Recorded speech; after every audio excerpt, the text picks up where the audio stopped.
이중 침투자. 제1장 특별한 훈련.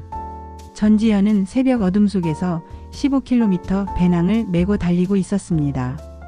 김정일 정치군사대학에서 받는 가장 혹독한 훈련이었습니다. 행군이라고 불렀지만 실제로는 걷는 것이 아니라 처음부터 끝까지 달려야 했습니다. 15km를 배낭을 메고 전속력으로 뛰어가는 것, 이것이 매일 반복되는 일과였습니다. 모든 훈련은 밤에만 이루어졌습니다. 민간인들이 공작원 훈련을 목격하지 못하도록 하는 보안 조치였습니다. 전지현이 속한 180명의 동기 중에서 실제로 난파 공작원으로 선발되는 사람은 고작 5명 정도였습니다. 나머지는 모두 중간에 탈락하거나 다른 부서로 배치되었습니다. 수영 훈련 역시 혹독했습니다. 저수지에서 텐트를 치고 한 달 동안 합숙하며 평영을 익혔습니다. 그러나 일반적인 평영과는 달랐습니다. 머리를 물 밖으로 내민 상태에서 조용히 88km를 2시간 반 만에 헤엄쳐야 했습니다. 물소리가 나면 안 되기 때문이었습니다. 처음에는 물에 뜨지도 못하던 동료들이 한 달의 혹독한 훈련 끝에 모두 목표를 달성했습니다. 하루 종일 물속에서 생활하며 반복 훈련한 결과였습니다.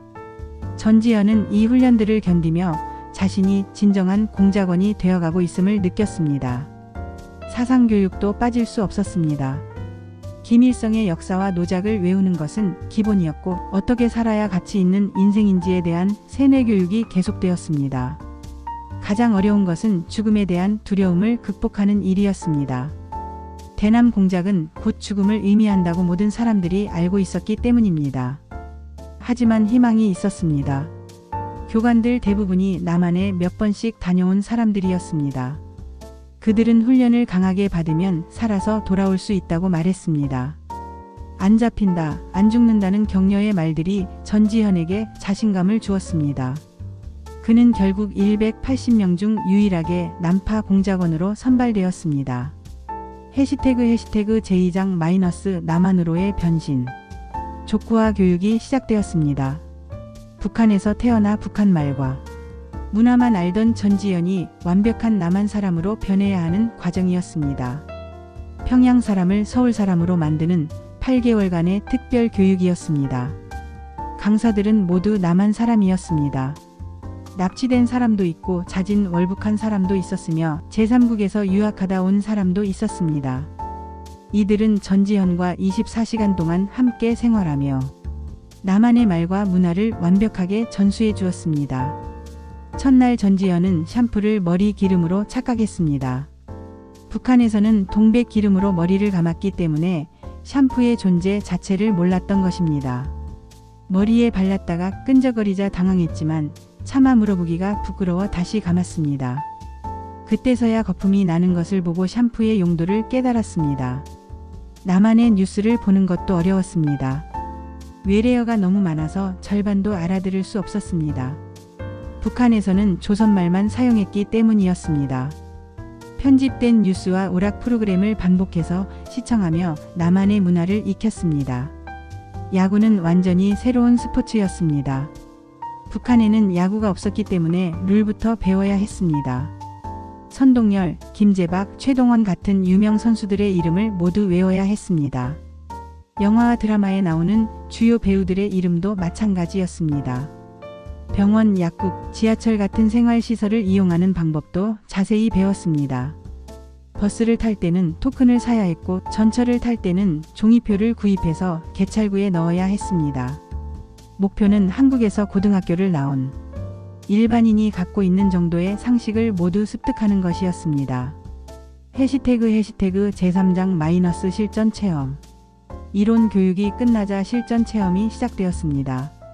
평양 용성구역 산중턱에 터널을 뚫고 만든 한국의 거리였습니다. 터널 안에는 한식집, 문방구, 슈퍼마켓, 극장, 역, 대합실, 양장점, 낚시용품점 등이 촬영 세트처럼 완벽하게 재현되어 있었습니다. 시설에서 일하는 사람들은 모두 진짜 남한 사람들이었습니다.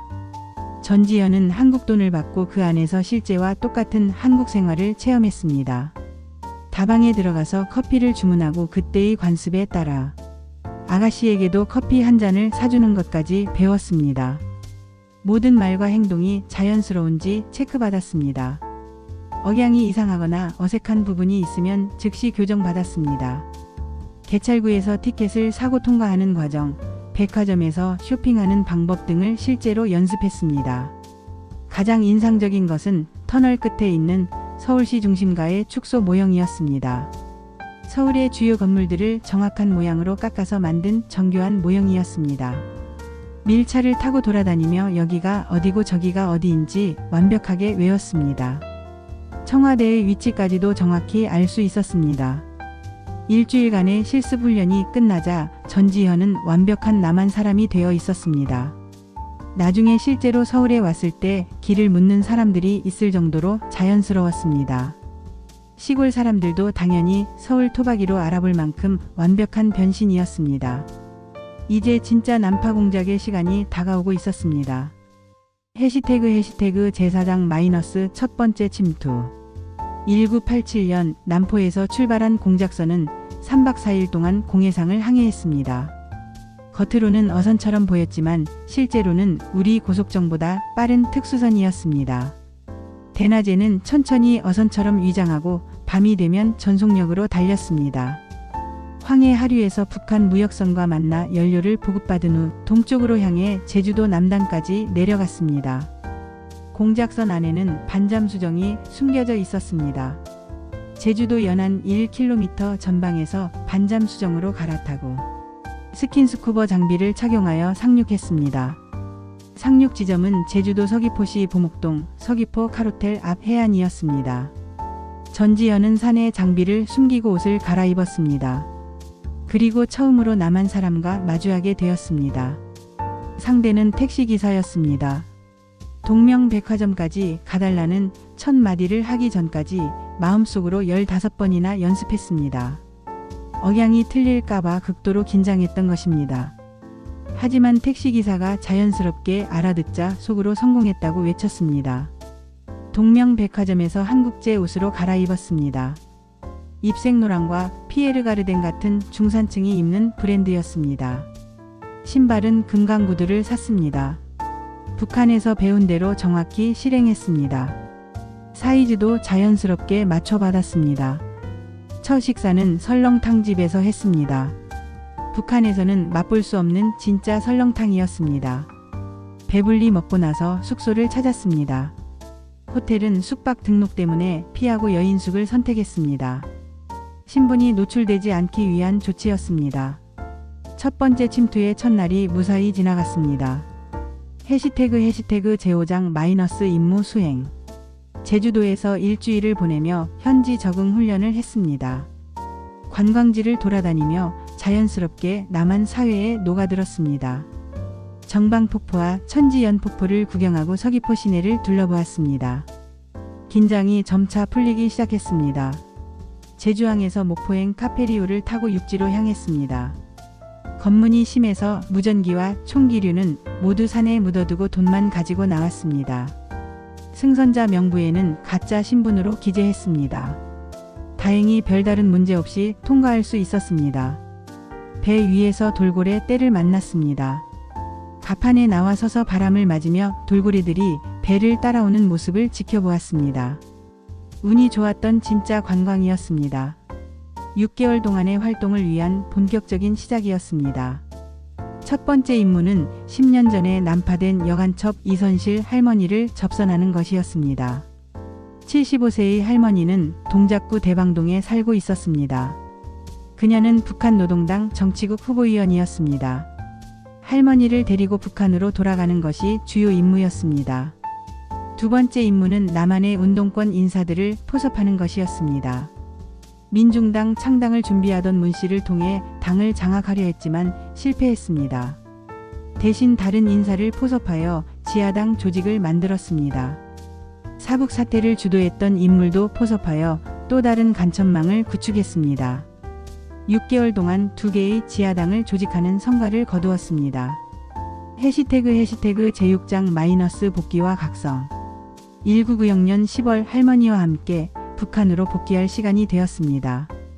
그런데 갑작스럽게 새로운 지령이 내려왔습니다.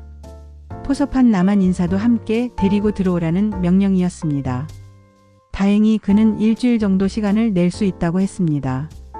강화도 건평리 해안을 통해 북한으로 들어갔습니다. 전지현과 조장, 이선실 할머니, 그리고 포섭된 남한 인사 총 4명이 안내원 2명과 함께 해주로 향했습니다. 물이 얕은 강화도에서는 반잠수정까지 걸어서 갈 수 있었습니다. 해주에 도착한 후 김정일이 보내준 헬기를 타고 평양으로 갔습니다. 50분 만에 순안공항에 도착했습니다. 공작원들은 만수대 동상에 가서 인사를 했습니다. 남한에서 온 인사는 흥분해서 큰 소리로 만세를 불렀습니다. 전지현은 쪽팔려서 견딜 수 없었습니다. 그 남한 인사는 일주일 동안 사상교육을 받고 만경대를 참관했습니다. 사격훈련도 하고 무전기 조작법도 배웠습니다. 마지막에는 노동당 입당식까지 정식으로 치렀습니다.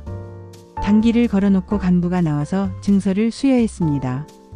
공작금과 무기, 무전기를 지급받고 다시 남한으로 돌아갔습니다. 전지현은 임무를 완벽하게 수행한 공로로 공화국 영웅 국기훈장을 받았습니다. 일주일 만에 받은 최고의 영예였습니다.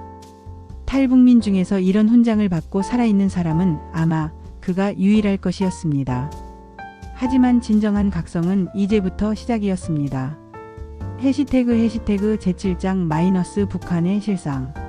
5년 동안 평양에서 다양한 일을 했습니다. 1993년부터 1994년까지 노동당 간부로 일했습니다. 6개월은 평양 신발공장 초급당 비서로, 6개월은 평양시 동대원구역당 조직부장으로 근무했습니다. 우리나라로 치면 시청기획관리실장 정도의 직책이었습니다. 신발공장에서 본 현실은 충격적이었습니다. 남한 경제 수준의 5%도 안 된다는 것을 깨달았습니다. 기계들은 모두 고장나서 작동하지 않았고 노동자들은 매일 출근해서 기계만 닦고 있었습니다. 자재가 없어서 할 일이 없었기 때문입니다. 1993년에 가서 본 기계들이 1972년에 마지막으로 투자된 것들이었습니다. 21년 동안 단 한 번도 새로운 투자가 없었던 것입니다. 노동자들의 집에 가보니 아무것도 없었습니다. 평양 사람들조차 거지나 다름없었습니다. 수십 년 동안 피땀 흘려 일한 대가가 어디로 갔는지 의문이 들었습니다. 결론은 명확했습니다. 김씨 일가의 호화사치와 우상화 사업에 모든 것이 소모되고 있었습니다. 수만 개의 동상을 세우고 유지하는데 얼마나 많은 인력과 자재가 들어가는지 계산할 수 없었습니다. 조명록의 아들은 롤렉스 금시계를 차고 다녔습니다. 김정일이 조명록에게 준 5개의 시계 중 하나였습니다. 박성철의 아들 박준우는 주머니에 달러를 가득 넣고 다녔고 동대원 구역의 예쁜 여자들을 마음대로 농락했습니다. 아무 문제 없이 말입니다. 그때 전지현은 확신했습니다. 북한은 인민의 나라가 아니라 김정일의 나라였습니다. 해시태그 제8장 운명의 갈림길. 북한의 실상을 깨달은 전지현은 해외 공작 쪽으로 방향을 바꾸려 했습니다. 차라리 해외에 나가서 돈이나 벌자는 생각이었습니다. 용기 훈장보다는 돈이 최고라는 현실적인 판단이었습니다. 가족들을 보니까 돈이 가장 중요했기 때문입니다. 1994년 말 새로운 공작조가 구성되었습니다. 전지현이 조장이 되고 함흥 출신의 조원이 들어왔습니다. 둘이 함께 훈련하며 1996년이나 7년쯤 한국으로 갈 수 있겠다고 이야기했습니다. 해외 공작으로 가기 위해서는 먼저 한 번 더 임무를 수행해야 했습니다. 1995년 7월 과장이 찾아와서 다시 남한에 가야 한다고 말했습니다. 전지현은 망설임 없이 승낙했습니다. 이미 그런 생각이 있었기 때문에 자연스러운 결정이었습니다. 그 과장은 공화국 영웅 김일성 훈장 수훈자로 남한의 주사파 대부 윤모 씨를 포섭했던 인물이었습니다. 하지만 문제가 하나 있었습니다. 과장의 표정이 심상치 않았기 때문입니다. 무엇인가 평상시와 다른 분위기였습니다. 전지현은 불안한 마음을 감출 수 없었습니다. 첫 번째 공작과는 다른 무언가가 기다리고 있다는 예감이 들었습니다. 운명의 갈림길에 선 전지현. 그는 아직 자신에게 어떤 일이 벌어질지 알지 못했습니다. 두 번째 난파 공작이 그의 인생을 완전히 바꿔놓을 것이라는 사실을 말입니다. 북한에서의 마지막 밤이 깊어가고 있었습니다.